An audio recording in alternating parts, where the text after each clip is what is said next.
Hello, everyone, and welcome back to the Tastemakers podcast. I'm your host, Taran Armstrong, here to help sample all of the tastes of television and movies and film and however else you want to say that word, with my co-host, Grace Leeder. How you doing, Grace? I'm doing well. I'm back. I was recovering for a bit, and I spent most of my time just watching TV. So I'm very full, Taran, and excited to let people know how it has been over the last 2 weeks for me, 1 week for you, as you were joined by Josh Wigler last week. I was, yes, but Grace is back, and we've got some stuff to talk about. Some news over the course of the last week, some updates on shows, so shows that are coming out, shows that are currently airing, and whatever else in the world of television that we need to keep you up to date on. So of course, for us, I think big story, House of the Dragon. House of the Dragon still big show going on. It's the current HBO flag show. We did a podcast recapping and reacting to last night's, or I should say Sunday night's episode, which was great, I thought. I believe, I don't want to misquote him. I'm going to say that I believe Mike Bloom has shared that he thinks this might be the best episode of Westeros-based TV since season 6 of Game of Thrones. That was his hot D take. That's not a bad take. I think that I still liked some of season 1's episodes a little more. But I feel like season 2 is shaping up for me to be a better overall package. I would agree with that. I would agree. So yeah, I mean, I think the reviews so far coming out of episode 2 is that people like it. People seem to be digging it. Yeah, there was a little. We talked about it on the recap, but there's a little bit of heat that the first episode had, trying to adapt certain moments that people thought they liked the book version better.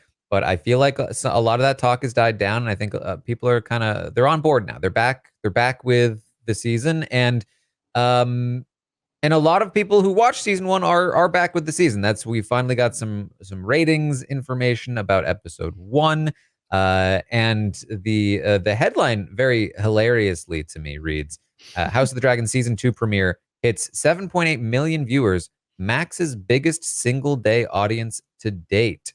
To which you might think, that's weird. That seems, I mean, if you're used to reading about ratings for HBO, a little low. Seems a little low to be the biggest single day audience. Wait a minute, hold on.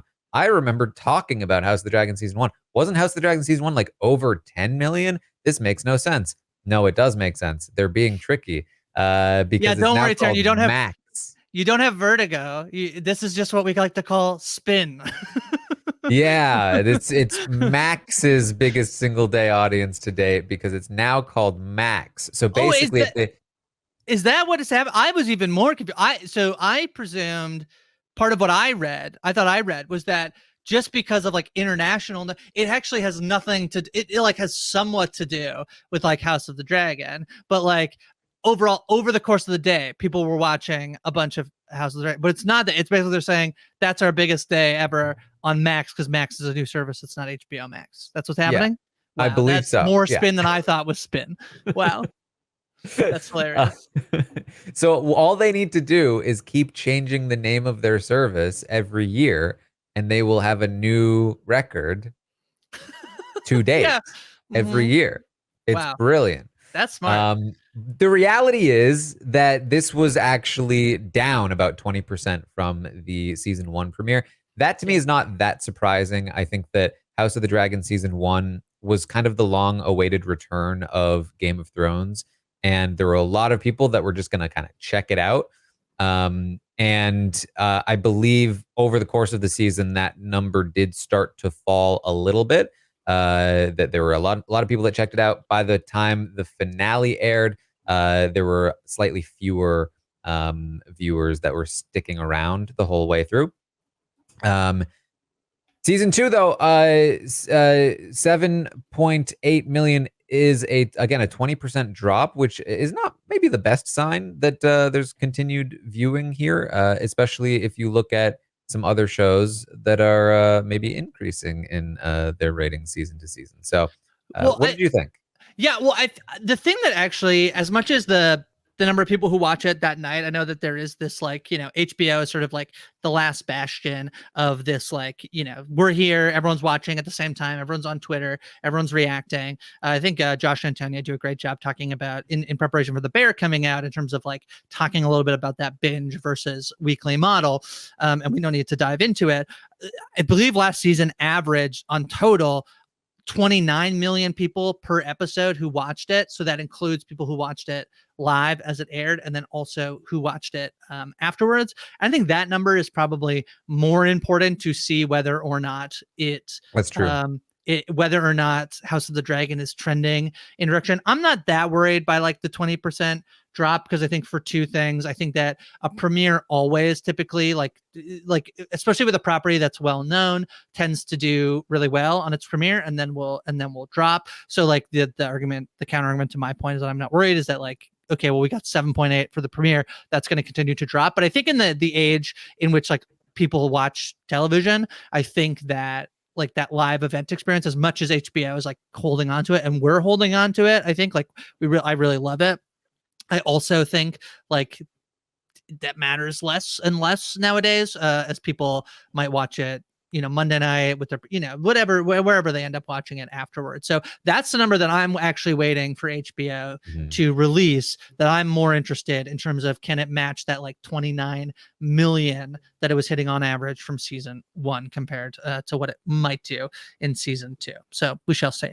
Yeah, I'm not really that concerned. There's obviously a lot of investment going into the Game of Thrones universe at HBO right now, and quite frankly, 7.8 million is still quite a large number for a one night audience. So, and it is performing better than any other Max product right now. So, I mean, The Last of Us, I think the thing that surpassed House of the Dragon, like I think House of the Dragon season 1 had its highest viewership again in terms of people who watched, not just on that original Sunday night. It was surpassed by The Last of Us, I believe, which was doing about 30 million per episode. So wild. We'll see if which like that is based on a piece of property, but in terms of like a television show, it was new. So that's kind of interesting. We'll see what House of the Dragon does. I also think, to the point of we were saying like good reviews for House of the Dragon, I think this is a show, and I feel like we'll sort of give this caveat a lot of like, if you checked it out and you didn't like it, I don't think people should feel bad about like dipping out of House of the Dragon. It's a very specific thing, as much as like Game of Thrones feels like the last big monoculture like television show. I don't think that House of the Dragon, as much as I think it could be a really amazing show, I still think it has a different vibe than from Game of Thrones, in a way that I think people should feel okay. Like I feel like Rob is teetering on this world of being like, it's okay that I'm a casual. It's like, yeah, it's okay. And also, like, if you don't want to watch House of the Dragon, I wouldn't. This is literally a show with like gore, incest, like you name it. If you're like, you guys are all weirdos for loving this show, that's fine. I'll take it. I'll happily be a little weird watching House of the Dragon. I do think season 2 is getting closer to Game of Thrones vibes in terms of just like how it feels, because season 1 felt fairly different in terms of its pacing and scope. So I do think there is still a lot of mainstream appeal, but at the end of the day, like the thing that Game of Thrones had was its presence in cultural conversation. That like people who don't like fantasy still watched the show because everybody watched the show. Right. Obviously, House of the Dragon doesn't have that. So it's going to have people who are just a little more interested in this kind of story anyway. Speaking of which, George Martin on his Not a Blog said that the show that I think we talked about how they just started filming last week is going to air early next year, 2025, which is very soon. So soon. I think Josh talking about this, that like there's a world where we start to get like a yearly Game of Thrones show basically every year, which was, I'm very excited for Night of the Seven Kingdoms. I think that show, maybe more than House of the Dragon, has a chance to have a little bit more mass appeal. I read the book Possible. while I was recovering, and I loved it. There's one part of it that I would heavily suggest that they edit out, which is basically it's like it's my class. It's my favorite trope ever, which is like an adult like escorting and having a. This is the wolf and the pup? Is this the name of the trope? I can't remember exactly, but basically like an adult with a kid who has to protect the kid. Very like Last of Us energy, to a degree, like this kind of thing. A Knight of the Seven Kingdoms. I'm very excited. I think the first book especially will be very fun. So there's 3 novellas that are out so far. Presumably season 1 will cover the first one, which is called The Hedge Knight. I'm pretty excited for this one. I love this. Is also colloquial known as Dunk and Egg. Yes. Not Dunk and Egg. Dunk and Egg. And I'm excited for it. I'm excited for this date. I think it would be. I think that one of the issues with television right now is that there are certainly a lot of shows, but when you watch a show, you have to wait like 2 years for the next season. Yeah. And so if they can help mitigate that by having like another Game of Thrones kind of show in between, that would definitely help sort of like keep me invested, I think. So but great one cast, of the reasons why great cast for Knight of the Seven Kingdoms as well. Very true. Yeah. One of the reasons why I was interested in House of the Dragon ratings being down by 21% from the previous season is because we checked in with The Boys last week. Yeah. And The Boys season 4 increased by 21%. The exact opposite of House of the Dragon season 2. And I think my theory on this, personally, my instinct here when I saw this was that I think this is because they said season 5's the last season. That's what I think. Because that's why I was ready to drop. I was ready to drop The Boys after season 3. I was kind of like, I don't know. This show's just going to go on forever. Yeah. And I'm not really interested in it anymore. When I heard that it's ending with season 5, I was like, all right, fine. I'll watch 2 more seasons. And that's how they got me back. So I have to say, I watched a lot of The Boys while I was recovering. And maybe not the best show to watch a ton of, but especially I was recovering at my parents' house. So I felt like I haven't felt the same way as I have since I was like, maybe in high school or like late elementary school, and feeling like I really don't want my parents to come in while I'm watching this show. I haven't felt that energy in a very long time. My dad's office was adjacent to the bedroom I was in, and the scene that Josh references last week that he would like to pull out of his brain, which is the human centipede scene, I was like, please make it quicker, go faster. So I watched a lot of The Boys. I watched the first 2 seasons. I then had to catch up for season 3 and then start season 4. I agree with so much of what you folks said last week that I think the show has a little bit, I'm so glad it's choosing to end, because I think it has a little bit of like everybody pretty much has plot armor, and I think that they have been afraid to make like a big swing on the show, and I'm hopeful that knowing that it's coming to an end at the end of next season propels them a little bit to make some decisions. I feel like I think season 3 especially felt pretty wheel spinny. Season 4 so far, I'm so intrigued that it's doing well. I mean, they dropped 3 episodes and then 1 released last week, right? So I guess people just kind of devoured that. I also find this season that I'm not really sure what they're trying to like say this season. The big controversy you folks talked about last week is sort of the people kind of realizing that the show might be like making fun of them. My conspiracy theory is that is planned marketing. Because those memes have existed since like season 2 at least, and it's the same ones every season, and it's like, how is it the same conversation every single season? I definitely feel like, I think that's interesting, because I think that as much as I like, think that like the people who might be upset that like, it's not just that there was a really good analogy I saw about like people being, how did people not realize that Homelander wasn't their guy? And it's not that. It's like people know that like Darth Vader is the bad guy, but when suddenly Darth Vader starts representing all the things that you believe in your life, and that's the thing for it's like, we knew Homelander was the bad guy, but now that it's so blatant that like, I mean, season 2 is like, there's a little Nazi who shows up. I think like right, that's the thing too. Yeah. It's like because the meme is it sparks so much like, oh man, they're so stupid. How did they not realize he's the bad guy? But you're right. Like the reality is, if there is any reality to it, it's more so that like the bad guy is now very, very more and more blatantly representing Trump, right? Like And the certain ideals political and figures. yeah, the ideals of like a certain populace of the Yeah. American population. And I do think that the show has, just from a quality standpoint, I think the show is incredibly well acted. I do find it like easy to watch. I find the runtime maybe a little long. Like these hours are like they're an hour long each time, like an hour two or whatever. I think that part of me feels like the subtleness of the satire was a lot stronger in the earlier seasons, but if we're like coming up on an endpoint, I guess I don't. If really this is the actual reaction of people like, wait, what? Like, I guess it's fine to be a little more blatant with this with the criticism of American politics. So we'll see. I thought It, that it's still very graphic, so very violent. It's not exactly my thing, but I don't hate watching the show. I very much enjoy it still.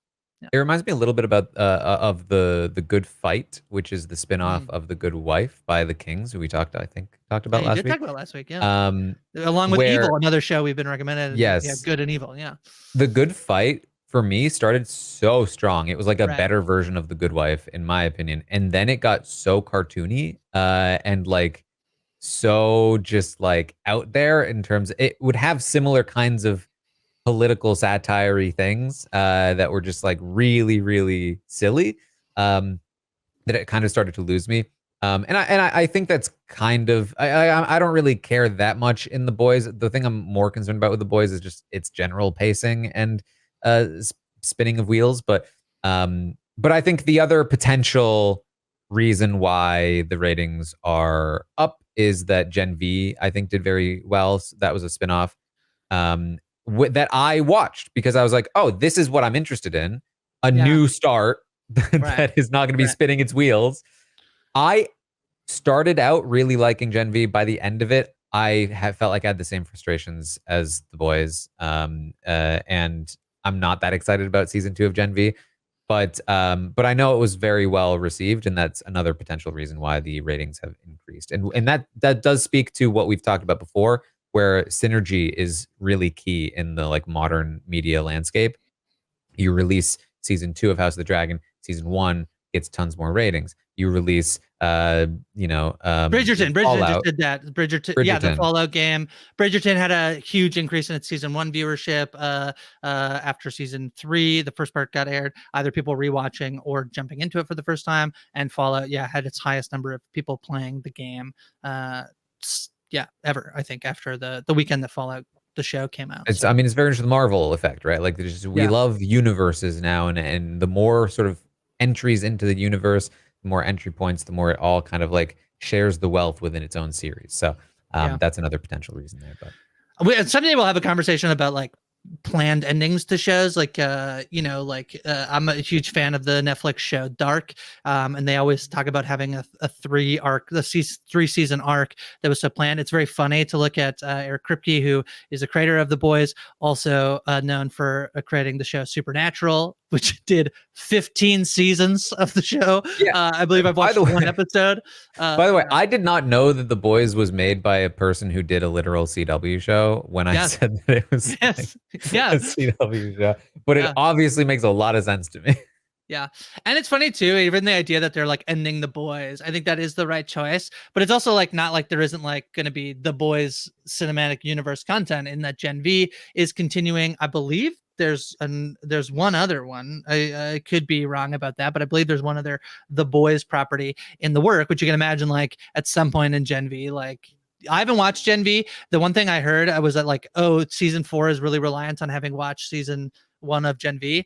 I did not find that at all. Maybe if I go back and I'll watch Gen V at some point. I didn't find myself lost by what was happening in season 4, other than MM having an incredible weight loss journey, but me literally thinking he got recast was my only bit of confusion about season 4. But yeah, we'll see. Like, yeah, the universe is still continuing. So even the boys is ending. Like, they're still gonna try and milk the boys' money, which is Yeah. fine. Whatever.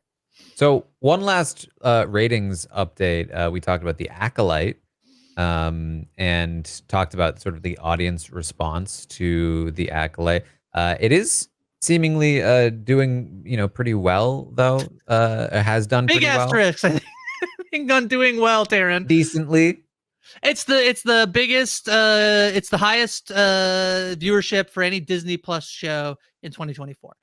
So that is great, and also it's not beating much. I believe that means it beats Echo and what X-Men 97, which I think is arguably like that's a niche. Like, not that that was going to be the biggest thing. I think that's kind of there's another show called Renegade Nell. I think that's basically it in terms of like Disney Plus weekly show. So it's that's great, but it's not. I mean, It's not. and other ratings you could count is that it has more audience ratings than any other Star Engagement. Wars We're talking about property. engagement, Taran. Yeah. Yeah. Yeah. Like sure, it's not being review bombed, but yes, it has like 10 times the ratings of any other property. You guys talked about the Acolyte last week. I totally agree. I think the show has been fine at best. I was very excited by the premise. I thought that it had a lot of potential, and then I feel like once they were like, "This is the story we're telling," I was like, "Oh, I kind of wish there was more." And I am still hoping that like there will be sort of more to unravel as the show. I'm gonna keep watching. I think it's like for me, it's good enough. I know you were talked about like you're probably gonna just leave it, Taryn, but I started to watch another episode. I had to pause in the middle of it. Um, I mean, I'm getting more and more frustrated with it. There's a cool cliffhanger at the end of the last episode, I will say. Maybe there was. I'm just like there are sometimes like scenes where it's just like, why am I watching this? Like there's a whole like 5 to 10 seconds of them walking into the scene. And then another 5 to 10 seconds of them walking out of the scene. And it's just like, wait, what are we doing? There's a thing I heard once. It was I think it was about writing books. It's on this podcast called The Rest is Entertainment with Marina Hyde and Richard Osman, and they were talking about writing books. And one of the pieces of advice that Richard Osman got one time is when you plan out your book, you should essentially cut the first like third of the book and start there, because you will all the stuff that you think is good setup will not be good setup, and you can just like relay that information through however you need to. So like start it soon, like later in the book than you thought you would start it. And that probably should be given, that advice should be given to the Acolyte. Which show I actually think did this really well, which you talked about a little bit last week, is Presumed Innocent. I know you were like, yeah, it's fine. I'm really enjoying it. I think it's really good. I really like Jake Gyllenhaal. I like this sort of like thrillery type crime show. That show does have a major problem though, of like if people just like just didn't lie to police and their wife, a lot of the that show has me just like, are you serious? Like, what are we doing here? It is my major problem with the show, of like, it's pretty classic like crime of like I didn't actually tell the police everything, and then an episode later, like the thing that he didn't tell the police gets found out, and now you're in more trouble. Like, it's silly, but whatever. I like Glass from Shattered Glass. Like, what are we doing? But anyway, I feel like that show starts like the plot is like it's like, here's what the show is about, like immediately, in a way that I really appreciate it. That I think the Acolyte is not doing. I'm gonna stick with it. My other big complaint about the Acolyte is like, this is supposed to be like hundreds of years before, maybe just 100. I don't know, but like if we did a show 100 years ago from now in the 20s, the world does look a little different. And I know it's like Star Wars, but there's a general like, this is Star Wars that I'm like, oh, but what is Star Wars like 100 years before like, what technology do they not have? And I thought they were doing a little bit of this with like people who don't know what the Force is called. Like if you just lived in an environment where you don't know that the Force is called the Force, instead it's like threads, so Wheel of Timey. I loved that stuff, and I just want like more of that. But I feel like part of, and I think someone replied to me in a Discord about this, which is just like, yeah, you could get a still shot from every single Star Wars show that's been in, and you could not say what time period it's in, which is, I think, like the thing I was like, that's the thing I get excited about, like lore, is like, okay, when we're watching House of the Dragon, what is so different about what's happening in House of the Dragon versus like Westeros? And like, to be honest, like not a ton is like in terms of like technology, things like that, but like it's a thing I thought they could do a lot more with in the Acolyte that they're just choosing not to do because they want it to be Star Warsy, I agree. Yeah. Well, transitioning from ratings to box office, I think the big story has been Inside Out 2 has just been crushing. And why? because for the record, we haven't really talked about it. We haven't been doing this podcast for very long, but like box office sales have been down lately. Like this has been a bit of a dry period, and there's been a lot of like doomsaying about like oh this is supposed to be a time when people are going to the movies and it's not really happening. Furiosa did really poorly. The stuntman movie. The Fall Guy. The Fall Guy did really poorly, and these are good movies that are not doing well. And so like, is this it? But then Inside Out comes out, and it does really well. And what's interesting to me is that from what I saw, a lot of people said that Furiosa, which is a sequel to the Mad Max movie that had the title of something. Fury Road. Fury Road, which came out like what 7 to 9 years ago at this point. Mm-hmm. Now is having this like prequel movie release 7 to 9 years later. People were like, well, they just waited too long. People weren't interested in the universe anymore. That's why it did poorly. Cut to Inside Out 2, which is releasing 8, 9 years, perhaps. Yeah, something like that.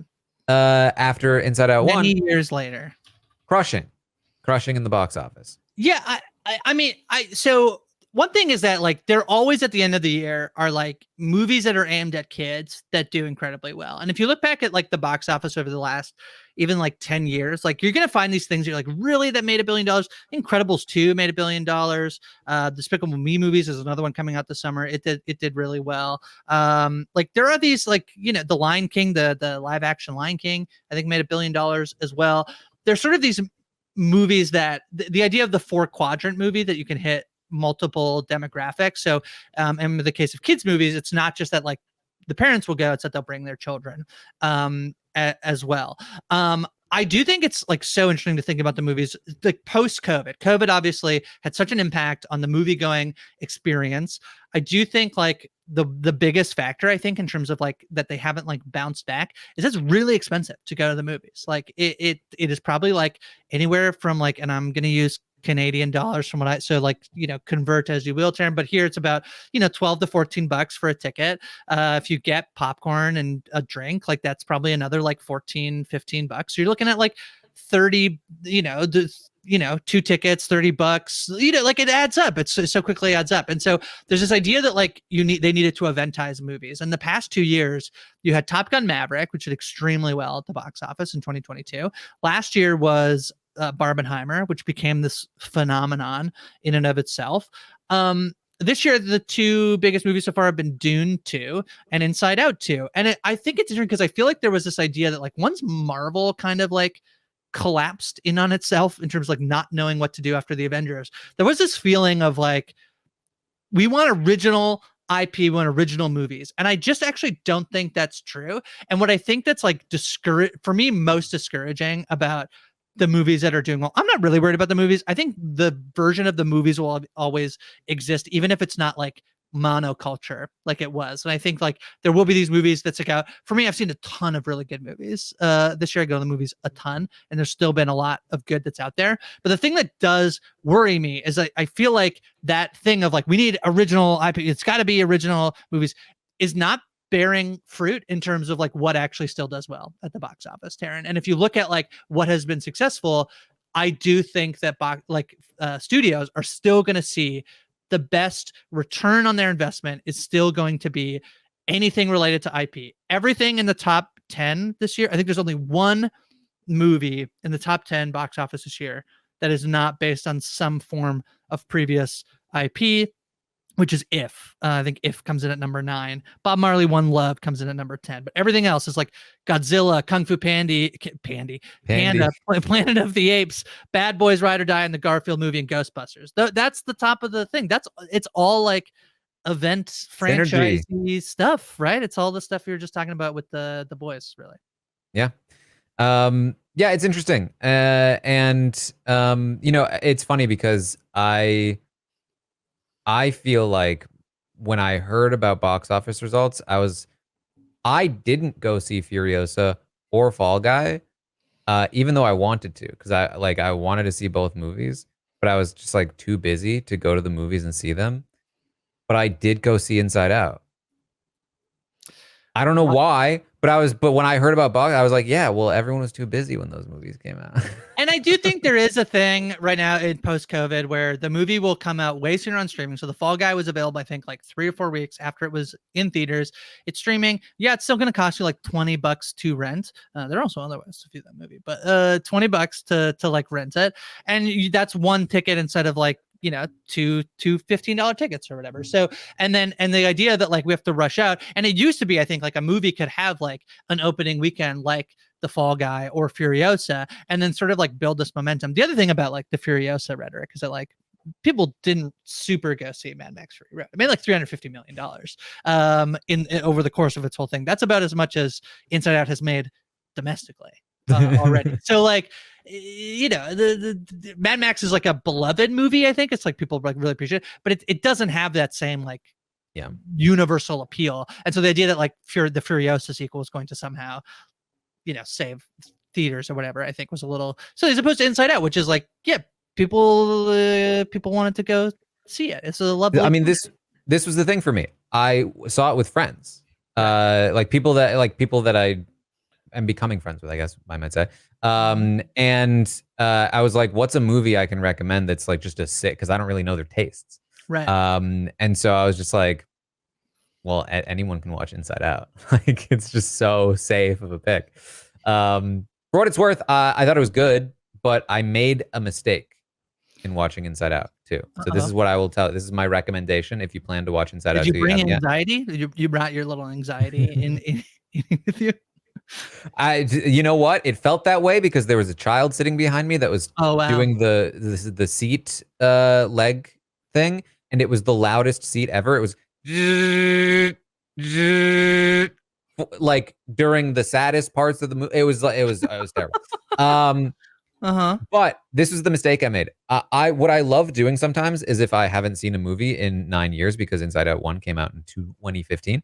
I love to watch the movie before I go see the sequel. Don't do that. I think that made the movie worse for me because while I think Inside Out 2 is very good, it has a lot of like similarity to the first movie that I think plays a lot better if you haven't just watched the first movie. Yeah, I didn't rewatch it, so I had a lovely time. I didn't really. I think it's probably the first one's probably better, but I did think this movie was good. So it's still good. That would just be my personal recommendation. Don't rewatch the first movie. Honestly, you could probably watch the second movie without even having seen the first movie, and then you could still probably go back and watch the first movie, and it would also probably be fine. But probably don't watch them back to back. Would be my recommendation. This movie is so interesting because I feel like my niece is 7. And I was going to take her, and the timing didn't end up working to go to the movies. And then when I saw the movie, I was like, oh yeah, I don't know if this like would have totally like been she would have been the right age. I feel like she almost needed to be a little bit older. Like the idea, not that it's too young for her to learn about the idea of anxiety, but there's literally like a puberty button in this movie. Like a little, it's like, I feel like there's this idea that Pixar is actually like not really for kids. It's actually made for adults, which I think is like not entirely untrue. But for the most part, I thought this movie was very good. And as I said, the movie theater in the second weekend I went to it, the theater was packed, and there were so many showtimes that were also subsequently packed all day. So that was interesting to me because when I went to get tickets for it, I had to go to a theater I don't usually go to because I was meeting with people. Right. But when I checked the theater I do usually go to, which is usually packed, I have to like book it out in advance. It was actually wide open. I was like, oh, I wonder if it's not doing well. But I think what happened is there were just a million showings. When I went to the other theater, there was a showing like every 20 minutes. And it was just like, oh wow. Like so anyway. There's not a lot playing right now. I mean, I end up watching The Bike Riders. I really like The Bike Riders. There's a hilarious movie called The Exorcism out, Taran, right now that I literally got confused because I thought I've seen Russell Crowe in a movie where he plays an exorcist already. And so it turns out he did the Pope's Exorcist earlier, and now within like at least a year, and now he's doing The Exorcism where he's playing an exorcist. So he's just making bank on being an exorcist, but in 2 different movies. There's not a lot out this weekend. It'll be very interesting this weekend. A Quiet Place Day 1 comes out, which does have. I'm a big Quiet Place fan. Me too. So I'm intrigued by this. I don't know that it will do like amazing well. I would expect that Inside Out will still dominate the box office, but I think could be a very good movie. Lupita Nyong'o in that movie. The other one that's interesting this weekend, Taran, is it's Kevin Costner announced he's not going back to Yellowstone for season 5, part 2, and instead this weekend is the launch of his movie endeavor, where Horizon an American Saga dash part 1 comes out this Friday, and then part 2 I believe comes out like late August. So this like watch 2 movies in one summer thing, which in the world of like people aren't going to the movies, I think this is going to be a spectacular failure on the part of Kevin Costner, and I'm very worried for him.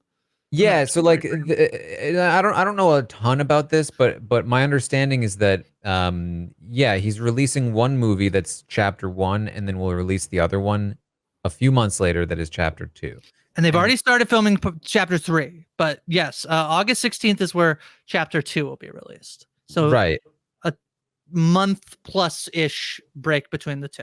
Yeah. So that's what everyone is like talking about, like this grand experiment of like releasing 2 movies in succession, and you know, like just back to back essentially. But for me, it's like the movie just doesn't sound interesting. That's the big thing for me, is that like I feel like everyone's talking about like this experiment and will it succeed, will it fail? But I just feel like if it fails, it's not necessarily because of the plan, but instead because like it's called Horizon an American Saga dash chapter 1 with like Kevin Costner looking like he's in a Western on the front. And it's like, what's the last time a Western did really well in the box office? Like, let alone a 3-hour chapter 1 Western. Like, it's just, nothing about it is really appealing to me at this point. I haven't really seen much of the marketing for it, but like, I'm not particularly interested in going to see it. But I'm kind of interested in this, you know, in this method of releasing 2 movies back to back. I think another a different movie doing this might be interesting, but yeah, I just don't know about this one. Well, I think the idea is like, okay, if movies are or events, so like some of the stuff, like there was a period last year where like Taylor Swift's movie was in theaters, and that felt like this like thing that they were trying. There was Five Nights at Freddy's, which felt like a little bit of like that had some buzz around it. I believe that's also the same time that Killers of the Flower Moon came out. So I feel like there was like, you could go watch a concert and you could watch the like horror movie based on the video game. And there's like Martin Scorsese, like for like the huge film bust of like his 3.5-hour movie, and like eventizing the theater experience a little bit. And you see a lot of movie theaters doing this, where they're like, they're offsetting some of the like lack of people coming to theaters with like, you know, 20-year anniversaries, or like, you know, whatever they're trying to do to draw interest. To me, this is almost like, there is an event nature to it, but like if you don't go to the first one, you're not going to go to the second one. So like, I don't like it. I think it's very interesting. I just don't actually see how it's going to work. I think like the one that's like for me is much more niche, but like I don't know if you've like followed like the Maxine like Maxine comes, which is there was X and then Pearl and then Maxine, and there's basically back to back years where they're releasing, Ty West is releasing one of his horror movies. Obviously not expecting that to be like blockbuster each time, but they've been very critically well received, and that to me feels more like, okay, I watched that thing last year, you know, in the world where like, yeah, it does take a long time for these movies to come out. It's smart. It's smart because especially for those movies, because they are, for me at least, just good enough for me to be like, yeah, I'll watch it. But if I had to, if it was 2 years between when I saw the last one and then I heard there was another one coming, I'd be like, yeah, maybe I'm done with that. Yeah. So we'll see. Very interesting. I'm gonna go watch it. I have heard some things about it in terms of I won't say anything more than that. But yeah, interesting to say the least. Yeah. But Inside Out, I really enjoyed. I liked it. I think it's worth going to check out in the theaters. For sure. It's fun. It's good. It's emotional. It's great. If you, especially, I mean, if you liked the first one, basically it just does the concept really well, and it has a new take that again feels a little similar to the first one, but it just again does it really well. So definitely worth checking out. We do have a couple of recommendations, maybe one particular new recommendation, because basically, I think this episode at least is a little bit lighter on recommendations because not a lot has been coming out this week that is like particularly new or exciting from at least what we have seen.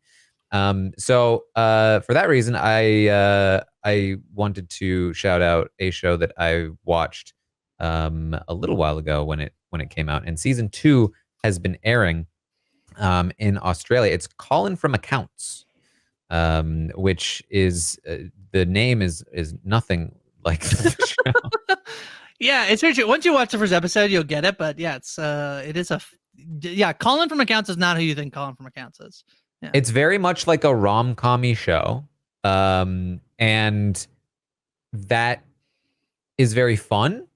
I think the two leads are like very charismatic and like interesting to watch, and they have like an interesting chemistry. I think the thing I like the most, the thing that stands out for me about this show that makes it different from like your generic rom-com-y show is, first of all, it's Australian. So for me at least, being American, it's fun to just sort of experience a rom-com that is from an Australian perspective. But also, it does a thing at the end of the episodes that like makes the whole thing work for me. I totally agree with this. Yeah. It will just linger. The camera will just linger at the end of a scene, and the episode is theoretically over, but like they'll just keep talking, or it'll just be like on a street and people will be walking by. And maybe it's like the Big Brother live feed watcher in me, but it like really grounds the world and the show and the characters. And sometimes there's like some really funny, I assume ad-libbing, I'm not even sure. It certainly feels more ad-lib. Like I don't think the show feels super scripted-y. Like I feel like it does have this like very like, I don't know, in a way that the best type of comedies do work, where it doesn't feel so like jokey. It feels like it has like a bantery vibe, which I think is very common in like Australian or like British sitcoms a lot of the times. And then it feels like extra bantery at the end, where it's just kind of like, yeah, let's just improv this last scene as the credits are rolling. Yeah. So very, very fun stuff. It's a husband and wife duo, Patrick Bramwell and Harriet Dyer, who play. Wait, they're married? Yeah. Wait, do they really have the age gap though in real life? Yeah, I believe so. Patrick Bramwell and Harriet Dyer. I'd have to look up how old. He's 48. She's 35. That's not that bad. No. When I feel like they make a bigger deal of it in the show than it actually is. For comedy. Yeah. I really like the show. I like the premise of the show. It has this very like sitcom-y type like setup that like then like lets them basically every episode do something. It's classic sitcom of like typically like some problem of the episode that they have to. Makes so much sense that they're married. Yeah, they're married. They co-write the show, co-created it together. Yeah. I really like it. I watched season 1. We watched it. Jess Sterling and I behind the scenes right now. We watched season 1 for full spoiler recaps. We chatted with Sarah Carradine about it. So there's a recap on the old PSR feed. I really like it. I think it's really fun. It's only like 8 episodes in the 8, and then it'll be another 8 this season. Very short, small investment kind of deal. Yeah, it's been a big hit in Australia. Obviously, it got renewed, but I believe it's won some awards down there. I really enjoy it. It's an easy watch, but it does the thing that I think some of the best. Like I always say this about like dramas that can make you laugh. Like that was my big thing with Succession. Like that was such a serious show and yet so funny. And then comedies that can sort of like punch you in the gut. Like, and then, as you're laughing, this show does it. I think it has a lot of heart to it in a way that could easily feel very cheesy and and doesn't. So I very much enjoy Colin from Accounts. Yeah, I've been checking out season 2. I'm about halfway through, and I think it's been just as strong as season 1. Yeah, probably. Season 2's been good. I will say this show like has occasionally been really annoying. Like it occasionally has like a really annoying episode where you're like, guys, chill. But otherwise, very fun show. I think you can watch season 1 on Paramount Plus. So You can, yeah. um, I mean, yeah. there's some like classic like rom-com. Exactly what I was saying about presumed innocent before, where not exactly, but like it's like if everyone just said exactly what they I would will say, say, then I we will would. say this: the party episode drove me up a wall That's very in season one. that's interesting. Yeah, that's very fun. I also agree. There is some definitely like they're 48 and 35. There definitely is some like we're older and we're but the you know the age where you're like young people you know there's definitely some of that comment of like I'm not young anymore and there My definitely is problem some is that commentary I on that. was that person at that age. Yeah, fair. I could see that actually. I can definitely see that. Yeah. All right. Taran, So yeah, can I go say on ahead. your recommendation, more international TV? I feel like there's a lot of good international TV. As Netflix in particular is very strong. I, on your recommendation after last week, checked out the H Show. I actually also have a friend from work who we often like jump on a call 5 minutes early, be like, "What are you watching? What are you watching?" And I checked out the first few episodes of the H Show, and I love it. I think it's so fun. Very fun I show. just like you were saying, it like I definitely had like, it's just gonna be Squid Game. It's not Squid Game. So all Mhm. the only thing that's similar is that people are stuck in a place and they are Yeah. competing. But other than that, and I know that sounds like isn't that most of the thing? I would say no. I would say that it feels quite different. I think as you said last week, I feel like Squid Game is about can you survive through like the torture that you're being put through on your own, like kind of on your own to a degree. This is much more like how can we function as a community? The vibes immediately were so much different than I was expecting in a way that was really Mhm. captivating. I thought it was like immediately I was like, oh wow, this is so different than what I normally see on TV. So I really enjoyed checking it out. I've watched 3 episodes so far, so I have more than half the season left. So of course can't give the full like the whole season is amazing, but what I've watched so far I found really interesting, and I do feel like there is this essence that Squid Game did, and again, it's not Squid Game, but Squid Game did, and some of these like the Korean game shows that I've watched, I do feel like they are really good at capturing like a lot about society through these like the competition shows. Yep. I do think it's like it is sort of a thing that they have figured out. I think I feel like there was a hint of that for a bit in like young A American culture of like, you know, we Mhm. had the Hunger Games and Maze Runner in sort of this like huge epic sort of like game style thing that like American culture there was like this commentary on American culture. There is something about these Korean shows that are like using game shows and competition shows to really tell us so much about society, and I think the show is nailing it so far, so I've really Yes, enjoyed I it would say it's not subtle about it. If you're at looking all. for like subtlety, it is No. not that. It is the opposite of that. But if you're looking for fun, I think that's where it is. Yeah. Fun while also making these comments on society. Yeah. So yeah, good stuff. Uh, I a also couple. I forgot to sorry I keep interrupting you, Terry, but I did forget to I did finish season 3 of Hacks. I feel it fully deserves to be in the top 5 of our rankings. There I we go. appreciate you putting it there. It was tremendous. I watched season 2 and season 3. I watched season 1 I think by the time we had podcasted I'm and actually did our curious countdown. because I have watched Hacks like in real time for the most part. But you just binged all of it. So what was the experience as a binge?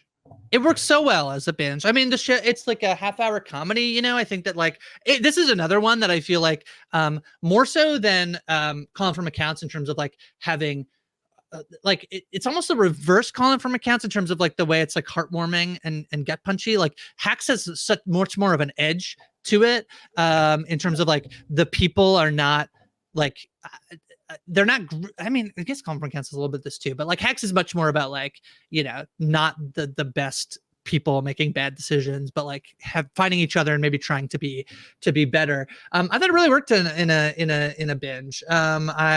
It's hard to say because I didn't watch it any other way, and I don't know that it fully has that thing. You know, it's interesting in terms of like they were talking about this with the bear does this thing of like it actually presumed innocent is interesting that it's dropping weekly because it has this thing of like it feels like it was made as a binge. Like it does feel like the end of the episode, I'm like, oh, I want to watch the next one.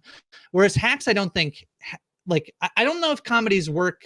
I think they work both ways. Like you can kind of like, oh, I get my like half hour of Hacks each week, or it's like oh, I'm just gonna, you know, gorge on Hacks for like the next day. So I don't think it is better or worse either way, other than that I prefer a weekly show. But yeah, it was fun. I really loved it. A lot of the cameos are great. The character work is great. I loved it. I loved Tax. Cool. One maybe final thing to check back in on for me. I talked about Dark Matter, and how I had read the book and that it has I call it divorced dad energy. And I've been watching more of it. I think I think I have 2 episodes left. I don't know if the finale has even aired quite yet. But I've really enjoyed it, actually. Like I've enjoyed it more than I enjoyed the book. I continue to think that the show version of it is a better format for this story. I also just by watching the credits more closely realized that the show is being run by the writer of the book, which I think is actually very interesting. Oh, He is the showrunner. He's writing the episodes. I think all of them, or maybe most of them. I assume all of them. And so that is really interesting to me. There are some changes from the books. So, obviously he felt that his own translation to television needed to do certain things, or from the book. But I find it really interesting. And I do think that this is a better version of the story. And listen, I think if you want to check out Dark, it's a dumb show. Can I read Josh Wigler's review after he started to check it out? Yes, please. Because I told Josh Wigler about it, and he went and watched some episodes. Says Taran, I started Dark Matter. It's pretty clearly not that good, but I kind of love it. Yes, that to me perfectly describes this show. Yeah. If you like kind of dumb sci-fi shows / movies, I think it's very fun. It has a lot of like techno babble. That like if you are probably a scientist or a smart person, you'd be like, this is seriously stupid. But it's all in purpose of serving the story and the characters, which are fun enough that I think it's just fine. One of my favorite movies as a kid is The Core. What was The Core? Yeah. Which is the movie that famously has like one of the dumbest explanations, scientific explanations of all time, where like the whole movie of The Core is that like the core of the earth is like stop spinning or something, and that the whole world is going to blow up or whatever. And to illustrate that, they brought in like top scientists to talk to like top people, and the scientist was like, so here's what's going to happen, and he takes some hairspray and a lighter and like a peach or an apple or something. He's like, that's what's going to happen to the earth. And it's like, yeah, this is exactly how a conversation with top people and science people would go. And so it's like, it has that kind of feel sometimes where it's like, yeah, this feels kind of stupid, but it hits well at the emotional beats, I think, and is also like fun and interesting and takes you in new places every episode. So I've actually really enjoyed it despite its kind of silliness. And I wouldn't really hesitate from recommending it, especially if you are somebody who likes that kind of show. Like if you're somebody who like watched the Sci-Fi Channel, a decade ago, maybe more. I think. Like it feels like it could be, a good show on the Sci-Fi Channel. You know what I mean? All right. Well, I'm interested. I'm going to check it. I'm going to check it out. The thing about the showrunner being the writer of the book is really interesting because Philly and I talked about this a lot when Neil Gaiman was writing for The Sandman, which came out a couple of years ago, and he talked about making some of the changes. And to me, I really took away from that about him being like, yeah, well, if he wrote it like 30 years ago, like he might feel like there are things to be changed. Like if I get another, crack at it, what would I change from what I wrote originally? And then it's the medium is different between a book and the screen, so things inevitably change. But I also think about that sometimes too, of like what would the author change if they were like doing it again. And adaptations are one of those things that can happen. Anne Rice isn't I believe she's passed away, but Interview with the Vampire is one where I think like some of the changes that they've made on the show, which I think we'll talk about at some point, probably when the season is over. I know I've seen some people asking for us to talk about it. People have been in my DMs asking about it. I'm not started season 2, but I'm very excited to do it. A lot of the changes they made from the book to the show, I think, are exceptional and work really well. And so this idea that like the book is always, I still think most of that book is better, but interesting that the author of Dark Matter is also running the series, created the series. Yeah. Yeah. So maybe we'll check back in one more time when the finale airs, and I wrap up the coverage, and maybe we'll have a little more insight into the process from the showrunner. But I think that's about it. We the bear is coming. So we'll talk more about the bear, I think, later in a future episode of the Tastemakers. Yeah, and we'll be doing that spoiler-free, talking about the conversation of the bear. If you're looking for that spoilery coverage of the bear, I believe that's going to happen on the weekend program. As we continue to chat about House of the Dragon, our spoilery way, the weekend program I think is going to figure out how they're going to cover the bear, whether that's one or multiple episodes, but they will be full spoiler. Will be a little bit more, cards close to our chest, I guess is the right fight. I certainly have my own thoughts. A cooking term, yeah. I certainly have my own thoughts on the bear, at least so far in my viewing experience of it. So I'm very interested to talk a little bit more about that. But for now, that is what we have for you on the Tastemakers. We'll be back. We'll talk about bear. We'll talk about whatever else is coming out this week. Any more updates from other things. If you do have suggestions for us, we did really enjoy hearing your suggestions. Especially if you have something that either is like really big that is just not really on our radar. I think like obviously Bridgerton, I think, is the biggest thing right now that is like a big thing, but obviously neither of us are particularly like involved in that space. I'm going to catch up on Bridgerton as well. I mean, I'm going to catch up on a lot of things that I have way less time to actually. I've said like, I'm going to watch that to like 10 different things. I believe I have no confirmation of this, but I believe there is some Bridgerton coverage coming on the We Know Scripted TV podcast feed at some point soon, probably soon. But just probably not us doing that spoilery.